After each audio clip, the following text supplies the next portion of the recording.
I think at this point, most of us are probably aware that Britain and America can't agree on how to write the date. Obviously, in Britain, it's day first, month second, and feel year like most last. places As it evidenced is. It by is. our famous Guy Fawkes slogan, remember, remember, the 5th of November. Whereas in America, of course, it's flipped, as evidenced by July the 4th. Americans usually say the 4th of July. I don't know why they do that, but for everything else, it's the month first and the day second. Why do they do that? Well, you'll just have to watch my YouTube short all about it. You know, that is one that I've had conversations in the comments. I don't know what videos I've had conversations about that on, but I must have been talking about that on some other videos. So I remember conversations about that, and It is more common to hear us say 4th of July or Independence Day. I say July 4th. Really? Usually I say July 4th. It depends, honestly. Yeah, you see both. It's so interchangeable. But you know, it's like I guess you just get used to what you're used to. I mean, I've been writing the dates like that my entire life. Mm-hmm. So while I recognize the other way, it's just something that's like I'm just used to what I'm used to. It's not prevalent. So. Yeah.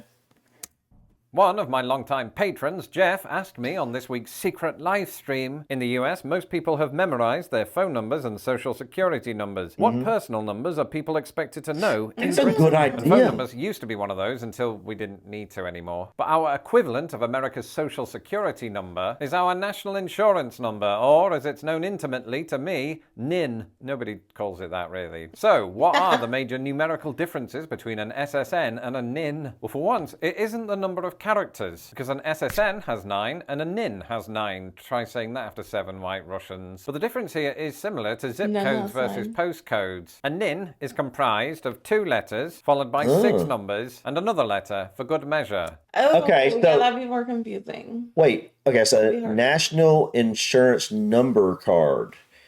Okay, so that's interesting. Do you guys get that at birth, like our Social Security numbers, or because ours has nothing to do with insurance, right? And so this sounds like it has something to do with being in the NHS. I don't know if that's the case, but that's what it sounds like. Yeah, it does sound like. Let us know in the comments, guys. Do you guys actually get some sort of a number at birth? Like, I guess, do you guys get this at birth? Because here in the U.S., we get our Social Security number shortly after birth. It's not right away. It's like, what is it, within As a long month? as your parent signs you up for it. Yeah. And everybody does Yeah. because if you don't have your Social Security number, It'll be hard to do a lot of things. you're not going to be doing anything. You're not going to be able to go to school or get a job or pretty much do anything, unfortunately.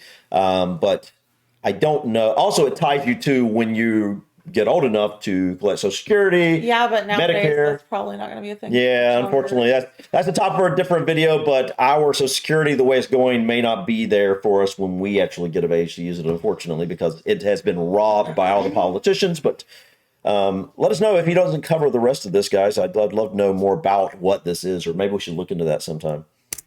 In the US, it's all numbers.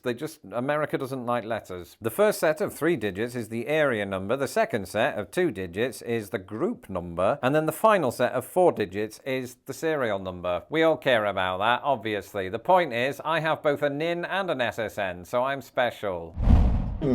Time. Is it real? Oh, that's a different video. Well, sometimes to people like me who've lived on 3 different time zones, time can feel like it's ahead of its time. So I don't want to get bogged down in that, because there are other differences to talk about, namely how we tell the time. For instance, in Britain, if the time is 9:15, we might well say it's 9:15. In America, you often hear a 9:15, and similarly, Brits might refer to 9:30 as 9:30, whereas Americans might say 9:30. I've never heard it. 9:30. Yeah, But I've the biggest never heard difference it say between British and American digital clocks can be seen once we get to 1 o'clock in the afternoon. At that point in America, clocks will simply say 1 o'clock. But not in Britain, where it suddenly 13, goes from 12:59 to 13 o'clock. And that's because British 13 clocks are on o'clock. military time. And when I lived in Britain, I never knew this as military time. In fact, it was Really? Americans that alerted me to this term. I just thought of it as time, like the whole world does this. And now that I know that it is military time, I'm confused that America doesn't do it, because they have the biggest military in the world. And then I found that the US military does do it, but the general public doesn't. Either way, to this very day, I instinctively know that 7 p.m. in the evening, that last word was redundant, is equal 1900. to 19 o'clock. I should point out that British people don't go around saying 19 o'clock.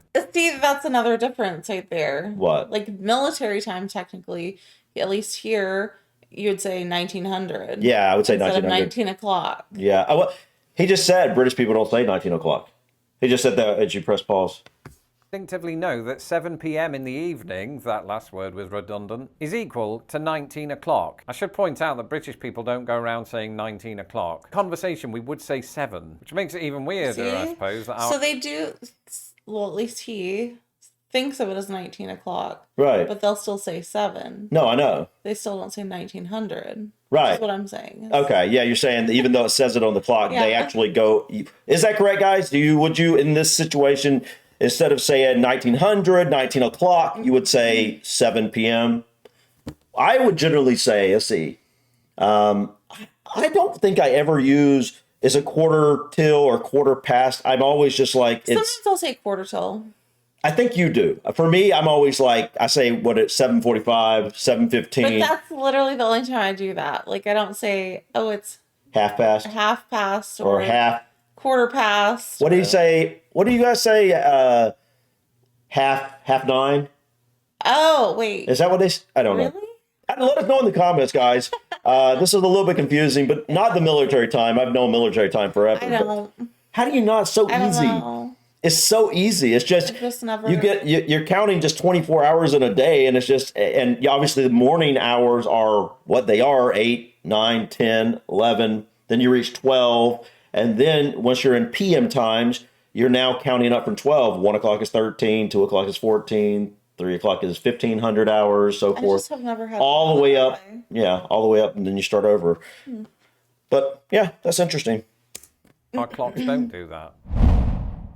Anyway, a moment ago when I was talking about quarters, there was one thing that I forgot to mention because it wasn't quite relevant yet, and that's how the two countries refer to a quarter as in the fraction. Because I've noticed that Americans, like my wife for example, use the words quarter and 1/4 interchangeably. But having grown up in Britain, 1/4 always sounds weird to me because then we would only say quarter in that context. But I'm afraid that I'm going to have to interrupt myself there with a couple of caveats. The first of those is we don't have special words for other fractions except for half. But then again, if you were to say 1/2, you could get confused with the time. And the other thing that might explain why Americans often plump for 1/4 is that a quarter is already part of the national dialogue, because that's the name of an American coin of the same name.